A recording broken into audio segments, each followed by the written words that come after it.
عورت کے 5 کام مرتے وقت اس کا چہرہ روشن کر دیتے ہیں۔ جو عورت اپنی زندگی میں یہ 5 کام کر لیتی ہے تو مرنے کے بعد اس کا چہرہ روشن ہو جاتا ہے، اور مرتے وقت کسی بھی مرد یا عورت کا چہرہ روشن ہو جانا اور اس پر نور آ جانا اس بات کی علامت ہے کہ میرے رب نے اسے بخش دیا ہے۔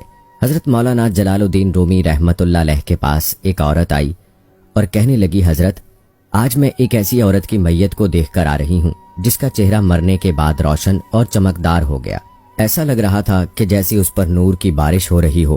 مولانا جلال الدین رومی رحمت اللہ علیہ کہنے لگے، اس عورت نے حضرت امام باقر رحمت اللہ علیہ کے بتائے ہوئے 5 کاموں پر ضرور عمل کیا ہوگا، یعنی 5 نصیحتوں پر ضرور عمل کیا ہوگا۔ دوستو، ہر ایک عورت کا چہرہ مرتے وقت روشن نہیں ہوتا، بلکہ صرف اسی عورت کا چہرہ روشن اور پر نور ہوتا ہے جو اپنی زندگی میں یہ 5 کام سر انجام دیتی ہے۔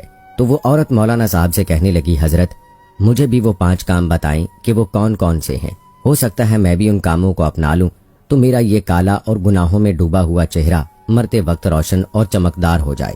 مولانا رومی رحمت اللہ علیہ نے فرمایا، میں نے امام باقر رحمت اللہ علیہ کی زندگی کے بارے میں پڑھا ہے، آپ کے علم کے بارے میں پڑھا ہے اور آپ کے اقوال پڑھے ہیں۔ آپ فرمایا کرتے تھے کہ عورت کے لیے پہلا نیک عمل یہ ہے کہ وہ شادی کے لیے کسی نیک انسان کا انتخاب کرے، کسی اچھے متقی اور پرہیزگار انسان کا انتخاب کرے۔ نکاح کرتے وقت اس کی نیت یہ ہونی چاہیے کہ میں تو گناہگار ہوں، خطا کار ہوں، لیکن جب میں کسی نیک انسان سے شادی کروں گی تو میری زندگی میں آنے والا نیک انسان جو 5 وقت کا نمازی ہوگا، نیک اور عبادت گزار ہوگا، اور جب اس کے منہ سے کوئی بات نکلے تو وہ فوراً قبول ہوتی ہوگی۔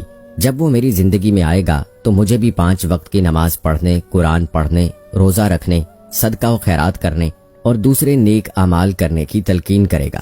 تو جب میں اس کے بتائے ہوئے نیک کاموں پر عمل کروں گی تو ایک تو مجھے اپنے شوہر کی بات ماننے کا ثواب ملے گا جو کہ ہر عورت کو ملتا ہے جب وہ اپنے شوہر کے حکم کی بجا آوری کرتی ہے۔ دوسرا، جب میں 5 وقت کی نماز پڑھنے کے لیے وضو کروں گی تو یہ وضو میرے چہرے کو اس دنیا میں بھی اور آخرت میں بھی روشن کر دے گا۔ دوستو، قیامت کا ہولناک دن ہوگا، ہر انسان پریشان حال ہوگا، نفسا نفسی کا عالم ہوگا، لوگوں کے چہروں پر کرب اور تکلیف کے باعث ہوائیاں اڑ رہی ہوں گی۔ تو ایسے میں ایک عورت ایسی بھی ہوگی جس کا چہرہ 14ویں رات کے چاند کی طرح چمک رہا ہوگا۔ دوسری عورتیں جب اس کا چمکتا اور روشن چہرہ دیکھیں گی تو حیران رہ جائیں گی۔ دنیا میں جب کسی عورت کا چہرہ خوبصورت اور چمکدار ہو، رنگت نکھری اور صاف ہو، تو دوسری عورتیں اس سے پوچھتی ہیں کہ بتاؤ کون سا میک اپ استعمال کرتی ہو، کون سی کریم استعمال کرتی ہو، کون سا بیوٹی لوشن لگاتی ہو۔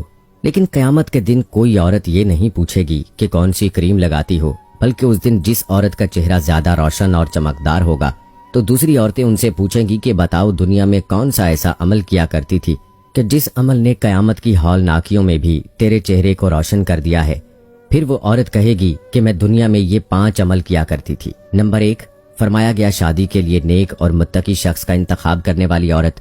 جب نیک اور متقی شخص اس کی زندگی میں آ جاتا ہے تو یہ اس کی زندگی میں ڈھل جاتی ہے، نمازی بن جاتی ہے، قرآن پڑھتی ہے، حق اور سچ بولتی ہے، اچھے اخلاق اپناتی ہے، محلے کی عورتوں کے ساتھ اچھے اخلاق کے ساتھ پیش آتی ہے، اپنے گھروں کے بڑوں کا ادب کرتی ہے، بدتمیزی سے بچتی ہے، تو مرتے وقت روح بعد میں نکلتی ہے، میرا اللہ جنت کا ٹکٹ پہلے دے دیتا ہے اور اس کا چہرہ روشن کر دیتا ہے۔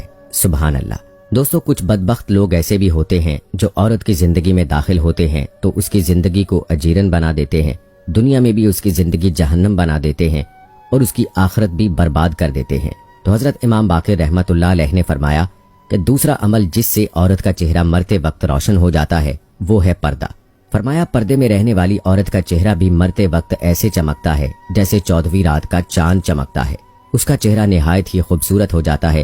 جو عورت پردے میں رہتی ہے اور نامحرم مردوں کے سامنے جانا گوارا نہیں کرتی۔ مدینہ شریف کی دہلیز پر ایک عورت رہا کرتی تھی جو بے حیا تھی، بے حیائی اس کے اندر کوٹ کوٹ کر بھری ہوئی تھی۔ وہ نامحرم مردوں کے سامنے جاتی تھی اور فحاشی پھیلاتی تھی۔ ایک دن میرے نبی کریم صلی اللہ علیہ وآلہ وسلم ایک چبوترے پر بیٹھ کر سرید کھا رہے تھے۔ سرید کہتے ہیں گندم یا جو کی روٹی کو گوشت کے شوربے میں پکانا یا اسے بھگو کر کھانا تاکہ وہ اچھی طرح نرم ہو جائے۔ اسی دوران اس عورت کا وہاں سے گزر ہوا۔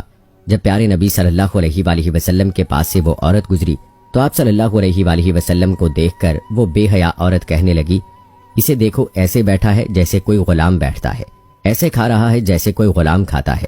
اسے سن کر نبی اکرم صلی اللہ علیہ وآلہ وسلم نے فرمایا، دنیا میں بھلا اللہ کے سامنے مجھ سے بڑا عاجز اور کون ہو سکتا ہے؟ یعنی اللہ کے سامنے مجھ سے زیادہ عاجزی اختیار کرنے والا اور کون ہو سکتا ہے؟ اس عورت نے کہا اکیلے اکیلے کھا رہے ہو، کسی سے پوچھتے بھی نہیں ہو کہ کھانا ہے یا نہیں؟ نبی کریم صلی اللہ علیہ وآلہ وسلم نے فرمایا اگر تو نے کھانا کھانا ہے تو کھا لو۔ وہ بے حیا عورت نبی اکرم صلی اللہ علیہ وآلہ وسلم کے پاس آئی تو نبی کریم صلی اللہ علیہ وآلہ وسلم نے فرمایا یہ لو اور کھا لو۔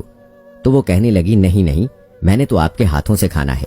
نبی کریم صلی اللہ علیہ وآلہ وسلم نے ایک لقمہ اٹھایا اور اسے دینے لگے تو وہ کہنے لگی نہیں، میں نے یہ نہیں کھانا، بلکہ میں نے وہ کھانا ہے جو آپ کے منہ میں ہے۔ اللہ اکبر! اللہ دیکھ رہا ہے، فرشتے دیکھ رہے ہیں، اور اللہ آپ کو دیکھ کر مسکرا رہا ہے کہ میرا حبیب آخر کرتا کیا ہے۔ نبی کریم صلی اللہ علیہ وآلہ وسلم جانتے ہیں کہ بے حیائی میں یہ عورت مشہور ہے، تو جب اس بے حیا عورت نے کہا کہ حضرت میں نے تو وہی لقمہ کھانا ہے جو آپ کے منہ میں ہے، تو نبی کریم صلی اللہ علیہ وآلہ وسلم نے اپنے منہ سے لقمہ نکال کر اس عورت کو دے دیا، اور جیسے ہی اس عورت نے وہ لقمہ کھایا تو اس کے اندر ایک انقلاب برپا ہو گیا۔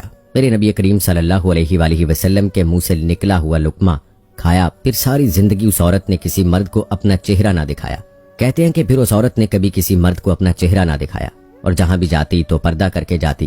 پھر ایک دن نبی کریم صلی اللہ علیہ وآلہ وسلم کے قریب سے گزری تو اس کی نظریں نیچی تھیں۔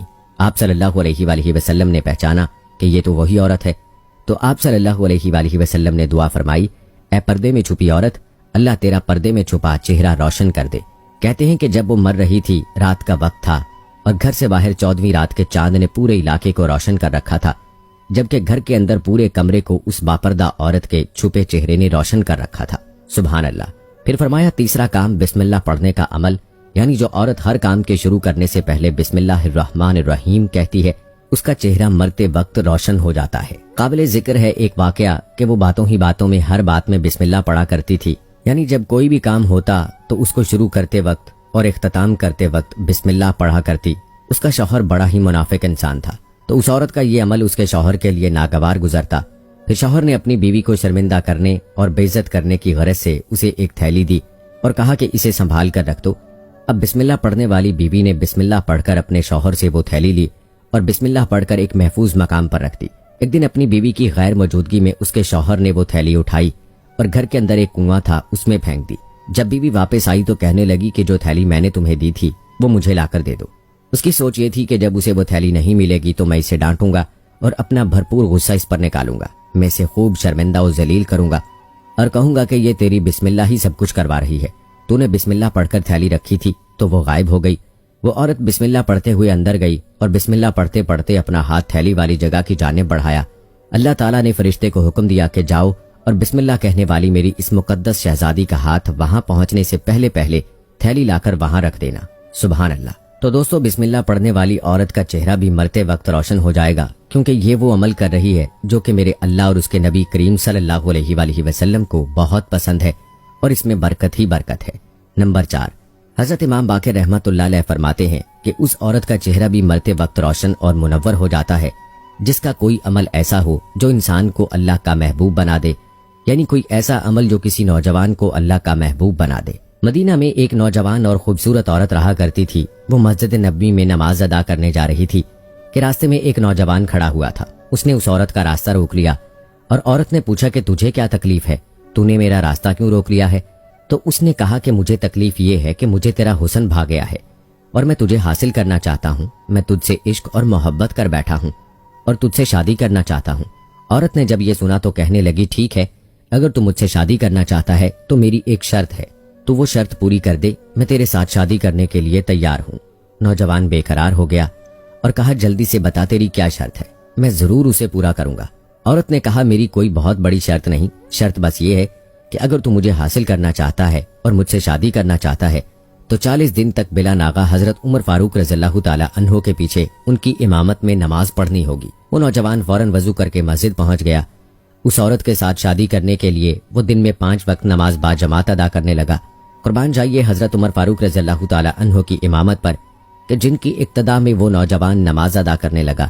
جیسے جیسے وہ نوجوان حضرت عمر فاروق رضی اللہ تعالی عنہ کی امامت میں نماز ادا کرتا رہا، اس کے دل کی دنیا بدلتی گئی۔ 40 دن مکمل ہو گئے۔ اب یہ نوجوان اس رستے سے جا رہا ہے، آنکھیں نیچی ہیں اور پورے کا پورا نوجوان حیا کے لباس میں لپٹا ہے۔ وہیں خوبصورت نوجوان عورت راستے میں کھڑی ہے کہنے لگی